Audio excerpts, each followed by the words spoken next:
and welcome back to another Shearer Smokes, and you join me here at Clackmannan Tower. Now before I go on to give you a bit of info about where I am today, I need to go back to my previous video, my visit to the Glasgow Necropolis. Thank you again to everybody that tuned in, and especially for leaving the great comments. Now on leaving the necropolis that day, I came across this mural.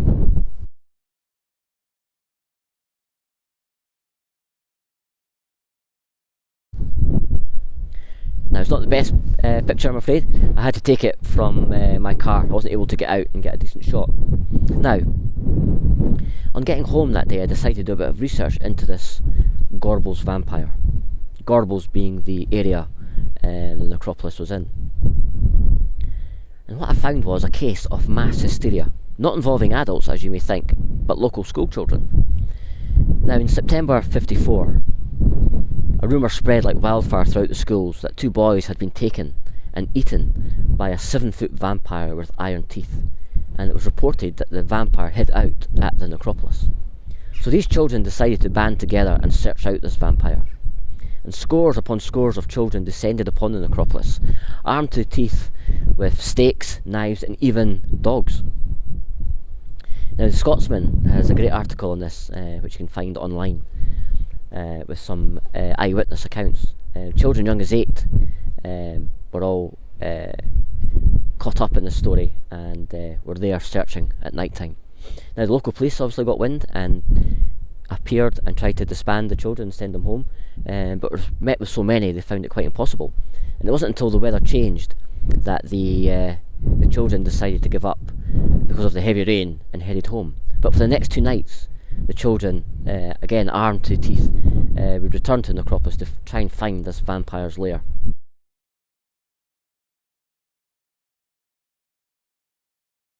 To no avail. So how did this rumour start? Where did it come from? Well, a lot of the blame landed at the feet of a publication, an American publication, a comic book at the time, and it was called Vampire with the Iron Teeth.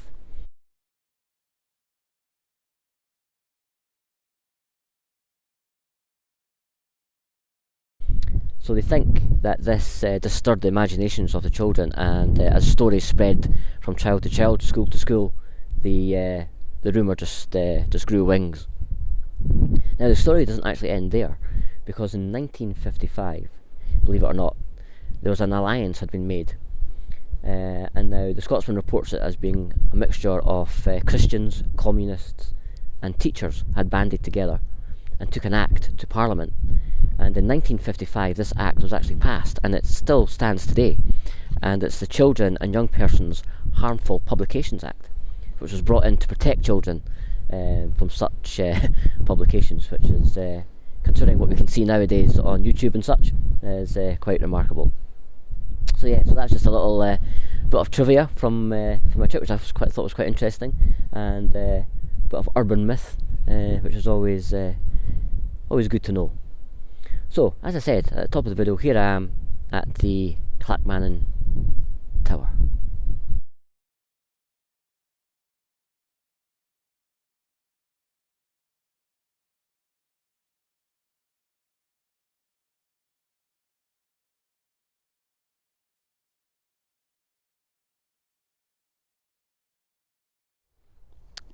Yeah, so Clackmannan Tower is actually in a little town or village called Clackmannan, and Clackmannan lends its name to the county which I live, Clackmannanshire.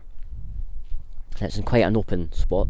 We're on a ridge of a hill known as King's Seat Hill, and as you saw in the top of the video, it overlooks the Ochil Hills and the Hillfoot villages.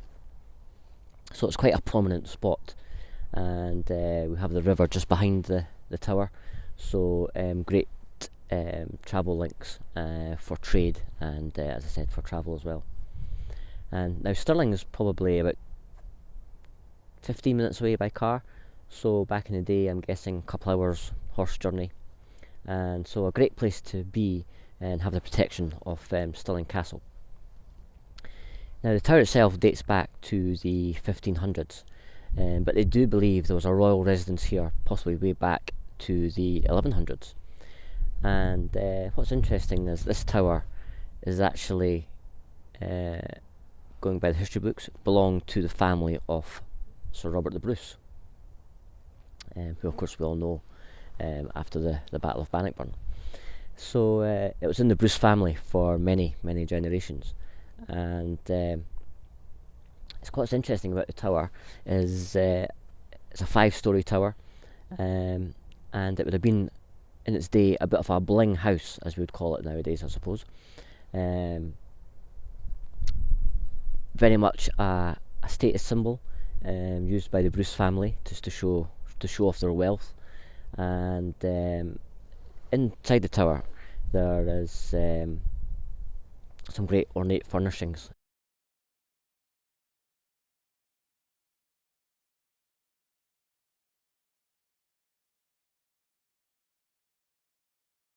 Unfortunately it's closed, so I can't get in. It's only opened by special appointment at the moment. I'm hoping come summertime next year public access will be granted again. But it's just a weird thing, because I see this on the skyline every time I go to work, and this is actually the first time I've actually come and paid it a visit, and it's all because of these pipe videos and cigar videos I'm doing. So so it's thanks to you and your interest that it's pushing me on to find and come and visit these local spots that which maybe would not have done in the past. So some great history involved with the tower, with the Bruce family. Now, notably in 1787, Robert Burns, the poet, came to visit, and the widow of the laird at the time, who was a great Jacobite supporter, decided that she would knight Robert Burns for his poetic efforts, and a ceremony was held within the tower where Robert Burns was actually knighted by the widow of the laird. But yeah, it's just it's a great work of a stone structure. Now, sadly, in the 1450s, due to local mining, there was some sidings and part of the tower collapsed, but thankfully that was repaired, and the tower is now in the hands of Historic Scotland, who look after its upkeep. So so they're doing a great job in keeping a bit of history alive, a bit of local history alive, which is always great. So yeah, that was a bit about Clackmannan Tower. And what about the pipe I'm smoking? Well, I've gone for my Peterson's Rusticated Tankard, and I've shown this one before, and I just love the colouring on the bowl and that rustification. Yeah, very nice, and it's nice to hold and nice to smoke. And in the bowl I've stuck with Peterson's, and I have some of their luxury blend, which is smoking really nicely. So it's been quite a nice morning. The weather's again been on my side. There has been a bit of a wind, which I'm hoping hasn't interrupted proceedings too much. We are out in the open, as I said, up on this little hill. But it's a rather interesting spot, and I can actually see over to my left is my hometown of Tillycootry. So it's not too far to go home after here. I need to do a bit of Christmas shopping, so that's on the agenda. But I'm going to hang here for a little while, have a bowl. I've got my flask with me, so that sounds an ideal morning. As always, thanks again for tuning in and joining me. Hope you're all well, and hope you all have a great week. And until the next episode, as always, my name's Shearer. Enjoy your smoke.